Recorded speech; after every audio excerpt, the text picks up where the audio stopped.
ആനന്ദ് എന്ന് പറയുന്ന producer 80s വളരെ ഹിറ്റ് സിനിമകൾ ചെയ്ത ഒരു പ്രൊഡ്യൂസറാണ് ആനന്ദ്. അദ്ദേഹത്തിൻ്റെ മകൻ അനു ആനന്ദാണ് ആ സിനിമയിൽ ലാലേട്ടൻ്റെ കുട്ടിക്കാലം ചെയ്തത്.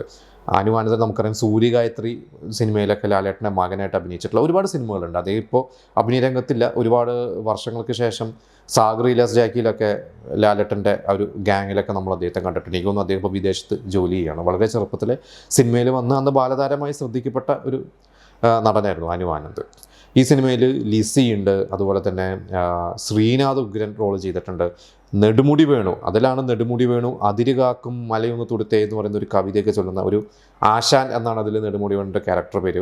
ഒരു മിസ്റ്ററി നിറഞ്ഞു നിൽക്കുന്ന ഒരു ക്യാരക്ടറാണ് നെടുമുടി വേണുവിൻ്റെ.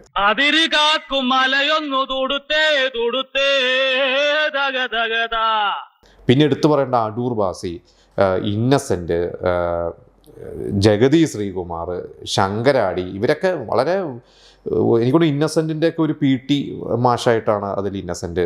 ശരിക്കും അതിൽ ഒരു അച്ഛനാണ്, പക്ഷേ അച്ഛൻ പട്ടത്തിന് പോയി പിന്നീട് പോയിട്ട് സ്പോർട്സൊക്കെ പഠിച്ച് വന്ന് ഇവിടെ PT മാഷാവുന്നു. പക്ഷേ വലിയ കഴിവൊന്നുമില്ല. പിന്നെ ഒരു തള്ളും ബടായൊക്കെ കൊണ്ട് പിടിച്ച് നിൽക്കുന്ന ഒരു കഥാപാത്രമാണ്. അങ്ങനെ പോകുന്ന വളരെ രസകരമായിട്ടുള്ള ഇതിൽ മണിമല രാജുവിൻ്റെ ചക്കര എന്ന് പറഞ്ഞിട്ടുള്ളൊരു ക്യാരക്ടർ.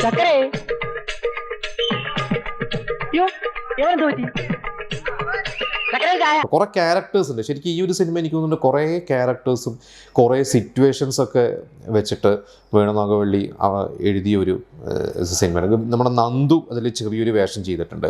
അപ്പോൾ നന്ദു ശരിക്കും വേണുനാഗവള്ളിയുടെ ഒരു ഫാമിലി ഫ്രണ്ടാണ്. അപ്പോൾ നന്ദു എനിക്ക് തോന്നുന്നു ഡിഗ്രിക്കോ MAക്കോ പഠിക്കുന്ന ഒരു സമയത്താണ്, അതോ പഠിത്തം കഴിഞ്ഞ സമയത്താണ് ഇതിലൊക്കെ കയറി വരുന്നത്. തുടക്കകാലത്തെ സിനിമയാണ് നന്ദുവിൻ്റെയൊക്കെ. അങ്ങനെ എനിക്ക് തോന്നുന്നു കാണാത്തവരൊക്കെ സിനിമ കാണണം. ഈ ഒരു സിനിമയ്ക്ക് ശേഷമാണെന്ന് എനിക്ക് തോന്നുന്നു ലാലേട്ടനായിട്ട് ഫാൻസൊക്കെ വിളിച്ചു തുടങ്ങിയത്. കാരണം ഈ ഒരു 87 ആയപ്പോൾ തന്നെ ലാലേട്ടൻ ഒരു സൂപ്പർ സ്റ്റാർഡത്തിലേക്ക് എത്തി.